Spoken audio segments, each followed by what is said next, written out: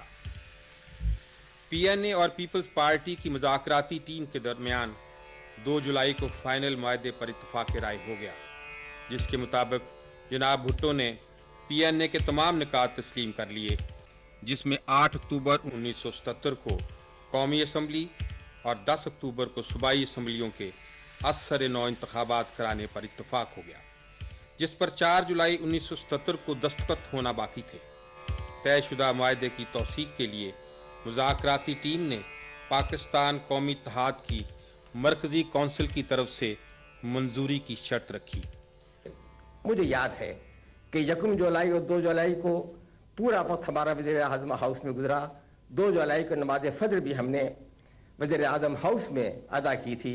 اس وقت معاہدہ طے پا چکا تھا، وہ مسودہ معاہدہ کہ جو اسلامی پاکستان قومی اتحاد کی مرکزی کونسل نے طے کیا تھا، وہ ساری باتیں بھٹو صاحب نے تسلیم کر لی تھی، ان کو مان لیا تھا، لیکن بھٹو صاحب نے بعض معمولی ترامیم کرنا چاہیے۔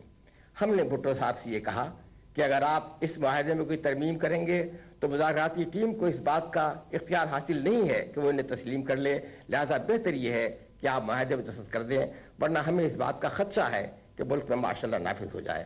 بھٹو صاحب نے بھی اس کا انکار نہیں کیا، لیکن اس پر اصرار کیا کہ ان کی جانب سے جو ترامیم کی گئی ہیں ان کو ہم منظور کر لیں، لیکن ہمیں اس کا اختیار نہیں تھا کہ ہم معاہدے میں دستخط کرتے۔ چنانچہ یہ بات پھر مرکزی کونسل میں گئی۔ مارچ 1977 میں جب الیکشنز کرائے گئے تو اس کے بارے میں پاکستان نیشنل الائنس کو یہ شکایت تھی کہ وہ الیکشن منصفانہ نہیں ہوئے، اور جیسا کہ ہم سمجھتے تھے کہ یہ ہمارا جمہوری حق تھا، اور اس کے لیے ہم نے ایک تحریک بھی چلائی، اور اس تحریک میں ہزاروں ہمارے کارکن گرفتار بھی ہوئے۔ تو اس کے بعد یعنی ایک ایسا مرحلہ آیا جس میں جناب ذوالفقار علی بھٹو مرحوم نے پہلے بالواسطہ طور پر مذاکرات کرنے کی کوشش کی۔ ہم لوگ جیلوں میں تھے اور یہاں سہالہ میں نظر بند تھی، تو انہوں نے ان ابتدائی مذاکرات میں یہ تسلیم کر لیا کہ اثر نو انتخابات کرائے جائیں گے، اور یہی ہمارا بنیادی مطالبہ تھا۔ اور اس کے بعد آئندہ الیکشن کو منصفانہ اور آزادانہ بنانے کے لیے ہم 32 نکات لے کر گئے، مذاکرات ہوئے، اور جناب ذوالفقار علی بھٹو مرحوم کے ساتھ جناب عبدالحفیظ پیرزادہ اور جناب مولانا کوثر نیازی مرحوم تھے، اور ہماری پی این اے کی ٹیم میں مولانا مفتی محمود مرحوم، میں اور پروفیسر غفور احمد، ہم اس میں شریک ہوئے مذاکرات میں۔ تو کئی دن تک مذاکرات ہوتے رہے۔ تو یہ میں بتانا چاہتا ہوں کہ ہم 32 نکات لے کر گئے تھے، 32 پوائنٹس، اس میں 31 نکات پر ہمارا سمجھوتا ہو گیا، اور ایک جو 32واں پوائنٹ تھا وہ ہم نے خود واپس لے لیا، یعنی تقریباً اور ایک رات، پوری رات ہم بیٹھے رہے اور ہمارے مذاکرات ہوتے رہے پوری رات، اور صرف دستخط کرنے باقی رہ گئے تھے۔ مذاکراتی ٹیم کے رکن اور پی این اے کے سیکریٹری جنرل جماعت اسلامی کے جناب پروفیسر عبدالغفور نے پی این اے کے لیڈروں کو واضح طور پر 2 گروپوں میں تقسیم کیا ہے۔ ایک وہ جو معاہدے کے حق میں نہیں تھے، جن میں جناب اصغر خان، بیگم نسیم ولی، جناب شیرباز مزاری اور مولانا شاہ احمد نورانی شامل تھے، جبکہ باقی اکثریت مسٹر بھٹو کے ساتھ معاہدہ کرنے کے حق میں تھے۔ 4 اور 5 جولائی کی درمیانی شب میں راولپنڈی میں پاکستان قومی اتحاد کی مرکزی کونسل کا اجلاس ہو رہا تھا۔ اس کونسل میں جناب air marshal retired Asghar Khan اور بیگم نسیم ولی صاحبہ کا کہنا یہ تھا کہ ہم سمجھوتہ نہ کریں بلکہ ملک میں ماشاء اللہ لگنے دیں، اس لیے کہ ماشاء اللہ ہی ملک میں بروقت اور منصفانہ انتخابات کا ضامن بن سکتا ہے۔ لیکن اتحاد نے یہ بات طے نہیں کی، ان سے منظور نہیں کیا، بلکہ اتحاد نے یہی طے کیا کہ ہم بھٹو صاحب کے ساتھ معاہدہ کر لیں۔ جناب بھٹو کی طرف سے مذاکراتی ٹیم کے رکن مولانا کوثر نیازی اپنی کتاب اور لائن کٹ گئی میں پروفیسر غفور احمد کے بیان کی یوں تائید کرتے ہیں۔ پروفیسر غفور کی باتوں کی روشنی میں مجھے یوں محسوس ہوا جیسے پی این اے کی صفوں میں کچھ لیڈر واقعی ایسے ہیں جن کے جرنیلوں کے ساتھ تعلقات ہیں، اور وہ لوگ تقریباً وہی بات جلسہ عام میں کرتے ہیں جو جرنیل صاحبان میٹنگوں میں مسٹر بھٹو کے سامنے رکھتے ہیں۔ 17 جون کو مذاکرات کے دوران مسٹر بھٹو سعودی عرب، لیبیا، کویت، ابوظہبی اور ایران کے 5 روزہ دورے پر چلے گئے۔ ان کی غیر حاضری کے دوران پروفیسر غفور اور مسٹر حفیظ پیرزادہ کے درمیان پی این اے اور پیپلز پارٹی کے درمیان طے پا جانے والے معاہدے کی آئینی حیثیت اور تحفظ کے بارے میں کافی تلخی پیدا ہو گئی، اور مسٹر پیرزادہ نے اس معاملے پر سخت رویے کا مظاہرہ کیا، جس سے پی این اے کے لیڈر برہم ہو گئے۔ 2 جولائی 1977 کو طے پانے والے حتمی معاہدے میں پی این اے کی مرکزی کونسل کی طرف سے کچھ نئے مطالبات کے بارے میں پروفیسر غفور احمد اپنی کتاب میں لکھتے ہیں۔ جتوئی صاحب کا کہنا تھا کہ کابینہ کے اکثر حضرات مصالحت کے حق میں تھے، اور ان کی رائے تھی کہ مذاکرات کو نتیجہ خیز بنایا جائے، لیکن بعض افراد جن میں عبدالحفیظ پیرزادہ نمایاں تھے اس کے مخالف تھے، اور ان کا موقف تھا کہ ہمیں سخت رویہ اختیار کرنا چاہیے۔ اس دوران فوج کے commander in chief general Zia الحق اور بعض سیاسی عناصر کا رویہ بھی جناب بھٹو کے لیے کافی پریشانی کا باعث بنا رہا۔ ایک طرف وہ جناب بھٹو کے ساتھ وفاداری کا برملا اظہار کرتے رہے اور ان کو کوئی ایسا معاہدہ نہ کرنے پر زور دیتے رہے جس میں قومی اتحاد کے 2 اہم مطالبے تسلیم کیے جاتے، جن میں بلوچستان سے فوج کی واپسی اور حیدرآباد سازش کیس کو ختم کرنا شامل تھا۔ جنرل ضیاء الحق کا کہنا تھا کہ بلوچستان میں فوج بغاوت کو کچل رہی ہے، لہٰذا اسے واپس نہیں بلایا جا سکتا، جبکہ نیشنل عوامی پارٹی این اے پی کے لیڈروں کے خلاف ملکی قوانین سے بغاوت کا مقدمہ چل رہا ہے، اسے بھی واپس نہیں لینا چاہیے۔ پروفیسر غفور احمد اور مولانا کوثر نیازی نے اپنی کتابوں میں مسٹر بھٹو کے اس بیان کی تصدیق کی ہے۔ جنرل محمد ضیاء الحق نے 80 صفحات پر مشتمل ایک تحریری مقالے کی مدد سے بریفنگ کی، جو تقریباً 2 گھنٹے جاری رہی۔ انہوں نے بڑی تفصیل کے ساتھ بلوچستان کے موجودہ حالات کا پس منظر، وہاں کے اہم خاندان، رشتہ داریاں، سرداری سسٹم، نیب کا ماضی، 1970 کے الیکشن، بیزنجو صاحب کی تقریر اور 1973 میں فوج طلب کرنے کی وجوہات بیان کی۔ اس مرحلے پر نواب زادہ صاحب نے ٹوکتے ہوئے کہا کہ آپ سیاسی باتوں سے گریز کریں۔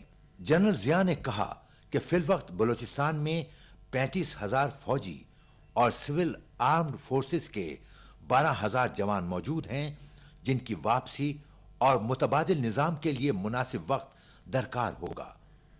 انہوں نے یہ بھی کہا کہ حیدرآباد کی خصوصی عدالت کو ختم کر کے اسیروں کی رہائی سے متعلق قومی اتحاد کا مطالبہ نامناسب ہے۔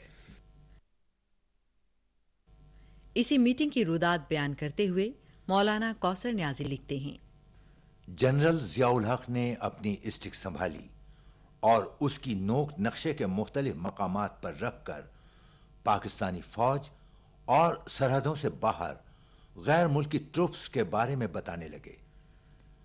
فوجی نقطہ نظر سمجھاتے سمجھاتے اچانک جنرل ضیاء الحق نے ملکی سیاسی بحران اور اس کے اثرات و مضمرات پر لیکچر دینا شروع کر دیا اور سیاسی مفاہمت کی ضرورت پر زور دیا، جس پر نوابزادہ نصر اللہ خان برافروختہ ہو کر بولے، ہمیں آپ سے سیاسی واز نہیں سننا، ہم سیاست کو خوب سمجھتے ہیں، اگر آپ اپنا یا آرمی کا فوجی نقطہ نظر بیان کر چکے ہیں تو یہ کافی ہے۔ مارشل لاء کے منڈلاتے ہوئے خطرات کے بارے میں مولانا مزید لکھتے ہیں، 4 جولائی کی صبح سردار عبدالقیوم مجھ سے ملنے کے لیے آئے تھے اور بیٹھتے ہی کہنے لگے، ہمارے بعض لیڈروں کا آرمی سے رابطہ ہے اور خطرہ ہے کہ آرمی ٹیک اوور نہ کر لے۔ 4 جولائی 1977 کی رات 11:30 بجے مسٹر بھٹو نے ایک پریس کانفرنس کے ذریعے اعلان کیا کہ اگرچہ معاہدہ طے پا جانے کے بعد اتحاد کی مذاکراتی ٹیم مزید 10 نکات لے کر آئی تھی اور ان لیڈروں نے خود اس پر شرمندگی ظاہر کی کہ وہ نئے سرے سے مسائل کو چھیڑنا نہیں چاہتے تھے، لیکن اب مجبور ہو گئے ہیں۔ بہرحال وہ مجبور ہوں گے، میں نہیں ہوں، چنانچہ کل میں سمجھوتے پر دستخط کر دوں گا۔